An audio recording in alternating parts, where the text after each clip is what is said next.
Previous క్లాస్‌లో మనం ఏం చెప్పుకున్నామంటే, థర్మోడైనమిక్స్ పరంగా సిస్టమ్స్ అనేటివి 3 రకాలుగా ఉంటాయని చెప్పాం. అవి isolated systems, closed systems, open systems. Isolated systems అనేటివి ఎటువంటి ఇంటరాక్షన్స్‌ని సరౌండింగ్స్‌తో జరపవు. కాబట్టి అవి నేచర్‌లో ఎగ్జిస్ట్ అవ్వడం అనేది జరగదని చెప్పుకున్నాం. రెండో రకం ఏంటంటే క్లోజ్డ్ సిస్టమ్స్.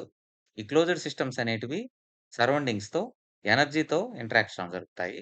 అందువల్ల అవి ఇన్‌యానిమేట్ మ్యాటరు లేదంటే నాన్ లివింగ్ థింగ్స్ ఫార్మ్‌లో ఉండిపోతాయని చెప్పామనమాట. మూడో రకం systems ఏంటివంటే open systems.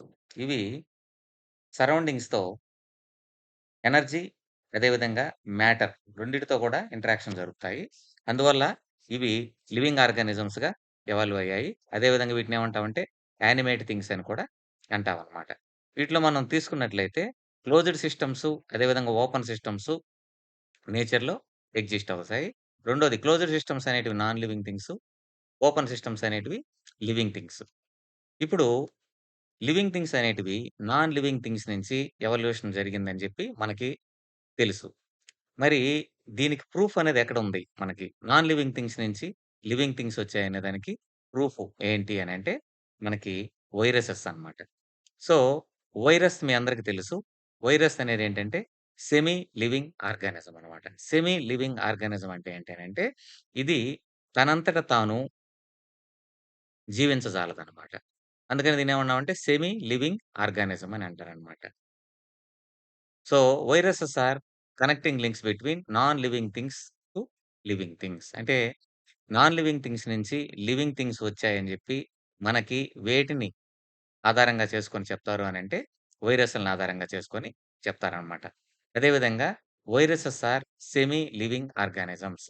Semi living organisms అంటే ఏంటంటే వైరస్‌లనేటివి తనంతట తాను జీవించజాలవు. లేదంటే డివిజన్ జరపజాలవనమాట. అందుకని అది ఏవో ఒక లివింగ్ ఆర్గానిజమ్స్‌ని ఇన్ఫెక్ట్ అయ్యి, లేకపోతే ఆశించి, వాటి ద్వారా ఇవి రెప్లికేషన్ జరుపుతాయన్నమాట. అందుకే వీటినేమంటామంటే ఆబ్లిగేట్ పారాసైట్స్ అని కూడా అంటామనమాట. అంటే ఏదో ఒక లివింగ్ ఆర్గానిజమ్స్‌ని అంటిపెట్టుకొని వైరస్‌లు బతుకుతాయి. లేదంటే వైరస్‌లనేటివి నాన్ లివింగ్ థింగ్స్ కిందే లెక్క. అంటే హోస్ట్ అనేదుంటే లివింగ్ నేచర్‌లో ఉంటది వైరస్ అనేది. హోస్ట్ దొరకలేదనుకోండి నాన్ లివింగ్ స్టేట్‌లో ఉంటుందనమాట. సో, వైరస్ అనే వాటిని ఏమంటామంటే connecting links between non living things to living things. అంటే నాన్ లివింగ్ థింగ్స్ నుంచి లివింగ్ థింగ్స్ వచ్చాయని జెప్పి మనం వేటిని ఆధారంగా చేసుకొని చెప్తాము అనంటే వైరస్‌లని ఆధారంగా చేసుకొని చెప్తాము. సో, ఇవి కనెక్టింగ్ లింక్స్ కాబట్టి వీటిని సెమీ లివింగ్ ఆర్గానిజమ్స్ అంటారనమాట. అంటే వీటిలో కంప్లీట్‌గా మెటబాలిజం అనేది తనంతట తాను జరుపుకోలేదు. అందువల్ల ఇవేం చేస్తాయనంటే ఏదో ఒక లివింగ్ ఆర్గానిజమ్స్ అంటే బాక్టీరియాని, లేకపోతే ఒక యానిమల్ సెల్‌ని, లేదంటే ప్లాంట్ సెల్‌ని ఇటువంటి వాటిని ఆశించి వాటిని ఇన్ఫెక్ట్ అయ్యి వాటిలో ఉండేటువంటి మెషినరీని ఇది యూజ్ చేసుకొని ఇవి రెప్లికేట్ అవుతాయన్నమాట. అందువల్ల వీటినేమంటానంటే ఆబ్లిగేట్ పారాసైట్స్ అని కూడా అంటామనమాట. మరి వైరస్‌లనేటివి దేనితో తయారవుతాయి? వైరస్‌లనేవి ప్రోటీన్ మరియు న్యూక్లిక్ యాసిడ్స్‌తో తయారై ఉంటాయన్నమాట. Most of the viruses are made up with protein and nucleic acid. Protein అంటే మీ అందరికి తెలుసు. అమినో యాసిడ్స్‌తో ఏర్పడినటువంటి పాలిమర్‌ని మనం ప్రోటీన్ అంటాం. మోస్ట్ ఆఫ్ ద వైరసెస్‌కి ఈ ప్రోటీన్ అనేది ఔటర్ కోట్ లాగా ఉంటుందన్నమాట. ఔటర్ లేయర్ లాగా ఉంటుంది. అదే విధంగా న్యూక్లిక్ యాసిడ్‌లు మనకు 2 టైప్స్‌గా ఉంటాయి. DNA, RNA. కొన్ని వైరసెస్‌ల్లో ప్రిమిటివ్ వైరసెస్‌లు అంటే మొట్టమొదట ఏర్పడినటువంటి వైరస్‌ల్లో ఆర్ఎన్ఏ అనేది న్యూక్లిక్ యాసిడ్‌గా ఉంటుంది. ఆ తర్వాత ఎవల్యూషన్‌లో ఫార్మ్ అయినటువంటి వైరస్‌ల్లో డీఎన్ఏ అనేది జెనెటిక్ మెటీరియల్‌గా ఉంటుందన్నమాట. అంటే కొన్ని వైరస్‌లేమో ఆర్ఎన్ఏ జెనెటిక్ మెటీరియల్‌గా ఉంటుంది. కొన్ని వైరస్‌లేమో డీఎన్ఏ జెనెటిక్ మెటీరియల్‌గా ఉంటుంది. ఇప్పుడు ఏ వైరస్‌లు చాలా పాతవి, చాలా ఓల్డ్‌వి అనంటే ఆర్ఎన్ఏ అనేది ఏ వైరస్‌లో ఉంటుందో, ఆ వైరస్‌లనేటివి చాలా ఓల్డ్ వైరసెస్ అన్నమాట. ఆ తర్వాత డెవలప్ అయినటువంటి వైరస్‌లు డీఎన్ఏ వైరసెస్ అన్నమాట. సో, ఈ 2 మాత్రమే ఉంటాయి. మేజర్ వైరస్ కేసెస్‌లో. అంటే వైరస్‌లో మెజారిటీ ఆఫ్ ద వైరసెస్‌లో ప్రోటీన్ ఔటర్ కోట్‌గా ఉంటుంది. దాని లోపల ఎయిదర్ డీఎన్ఏ ఆర్ ఆర్ఎన్ఏ అనేది జెనెటిక్ మెటీరియల్‌గా ఉంటుందన్నమాట. తర్వాత ఈ వైరస్‌లో కొన్ని వైరస్‌లుంటాయి. ఓన్లీ ప్రోటీన్ మాత్రమే ఉంటుందన్నమాట. అటువంటి ప్రోటీనేషియస్ వైరస్‌లని ఏమంటామంటే ప్రియాన్స్ అంటామనమాట. సో, ఓన్లీ ప్రోటీన్ మాత్రమే కలిగి వైరస్ లాగా ఇన్ఫెక్ట్ అవ్వగలిగినటువంటి నేచర్ ఉండేటువంటి వాటిని ఏమంటామంటే ప్రియాన్స్ అంటామనమాట. అలా గాకుండా కొన్నిట్లో ఆర్ఎన్ఏ మాత్రమే ఉంటుంది. జెనెటిక్ మెటీరియల్ మాత్రమే ఉండి, అవి వైరస్‌లాగా ఇన్ఫెక్ట్ అవ్వగలవు. అటువంటోటిని ఏమంటామంటే వైరాయిడ్స్ అంటామనమాట. సో, ఆర్ఎన్ఏ మాత్రమే ఉండి, అవి వైరస్‌లాగా యాక్ట్ చేస్తే వాటిని వైరాయిడ్స్ అంటాం.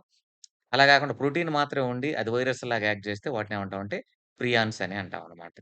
తర్వాత వైరస్‌లనేటివి సెమీ లివింగ్ ఆర్గానిజమ్స్ అని చెప్పాను. They are obligate parasites. ఎందుకంటే తనంతట తాను అవి జీవించజాలవు. రెప్లికేషన్ జరుపుకోలేవు. అంటే వాటి నంబర్‌ని ఇంక్రీజ్ చేసుకోలేవు. అవి ఖచ్చితంగా ఏదో ఒక హోస్ట్ మీద ఆధారపడి బతుకుతాయన్నమాట. మరి వైరస్ అంటే ఏంటంటే లాటిన్‌లో మీనింగ్ ఏంటంటే పాయిజన్. వైరస్‌కి లాటిన్ మీనింగ్ ఏంటంటే పాయిజన్. అదే విధంగా ఇవి లివింగ్ ఆర్గానిజంని లేదంటే హోస్ట్‌ని ఇన్ఫెక్ట్ చేసి వాటిలో ఉండేటువంటి మెటబాలిక్ మెషినరీ అది ఉపయోగించుకొని అవి నంబర్‌ని ఇంక్రీజ్ చేసుకుంటాయన్నమాట. ఫర్ ఎగ్జాంపుల్ ఏదైనా వైరస్ బాక్టీరియాని ఇన్ఫెక్ట్ అయిందనుకోండి. అటువంటి వైరస్‌ని ఏమంటామంటే బాక్టీరియోఫేజ్ అంటామన్నమాట. సో, బాక్టీరియోఫేజ్ అంటే ఏంటంటే a virus which infects the bacteria. బాక్టీరియాని ఇన్ఫెక్ట్ అయ్యి బాక్టీరియాలో ఉండేటువంటి మెటబాలిక్ మెషినరీని ఉపయోగించుకొని ఆ వైరస్ గనక నంబర్ ఇంక్రీజ్ చేసుకుంటే అటువంటి బాక్టీరియాని ఏమంటామంటే బాక్టీరియోఫేజ్ అంటాం. అదే యానిమల్స్‌ని గాని ఇన్ఫెక్ట్ అయిందనుకోండి దాన్ని జూఫేజ్ అంటామన్నమాట. యానిమల్స్ అంటే జువాలజీ. జూఫేజ్ అంటామన్నమాట. అదే విధంగా ప్లాంట్‌ని ఇన్ఫెక్ట్ అయిందనుకోండి ఫైటోఫేజ్ అంటామన్నమాట. అంటే దేన్ని ఇన్ఫెక్ట్ అవుతుంది ఆ వైరస్ అనే దాన్ని బేస్ చేసుకొని దాని పేరు మారుతూ ఉంటుందన్నమాట. బాక్టీరియోఫేజ్ అంటే బాక్టీరియాని ఇన్ఫెక్ట్ అయ్యేటువంటి వైరస్‌ని బాక్టీరియోఫేజ్ అంటామన్నమాట. అదే విధంగా మీకు 2 పదాలు వస్తూ ఉంటాయన్నమాట. Virus, virion. What is virus? What is virion అంటే if virus infect any host then it is not virus. యాక్టివ్‌గా రెప్లికేట్ అయ్యేటువంటి దాన్ని మనం వైరస్ అంటాం. విరియన్ అంటే హోస్ట్ లభించలేదనుకోండి. అటువంటి వైరస్ పార్టికల్‌ని మనం విరియన్ అంటాం అన్నమాట. సో, వైరస్‌కి, విరియన్‌కి తేడా ఏంటంటే హోస్ట్ దొరికినటువంటి దాన్ని వైరస్ అంటాం. హోస్ట్ దొరక్కపోతే దాన్ని విరియన్ అంటాం. హోస్ట్ దొరక్కపోతే అది నాన్ లివింగ్ థింగ్ లాగే ఉంటుంది. హోస్ట్ దొరికిందనుకోండి లివింగ్ థింగ్ లాగా అది నంబర్‌ని ఇంక్రీజ్ చేసుకుంటూ ఉంటుందన్నమాట. If virus get host then it is known as virus. If virus do not get any host then it's known as virion అంటామనమాట. సో, దొరకనటువంటి వైరస్‌నే మనం విరియన్ అంటాం. అది నంబర్‌ని ఇంక్రీజ్ చేసుకోలేదు. అది నాన్ లివింగ్ థింగ్ లాగే ఉంటుందనమాట.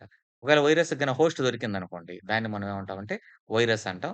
అది ఏ హోస్ట్‌నైతే ఇన్ఫెక్ట్ అవుతుందో అక్కడ ఉండేటువంటి మెటబాలిక్ మెషినరీని ఉపయోగించుకొని అది నంబర్‌ని ఇంక్రీజ్ చేసుకుంటూ ఉంటుందనమాట. ఇది బ్రీఫ్‌గా వైరస్‌ల గురించి.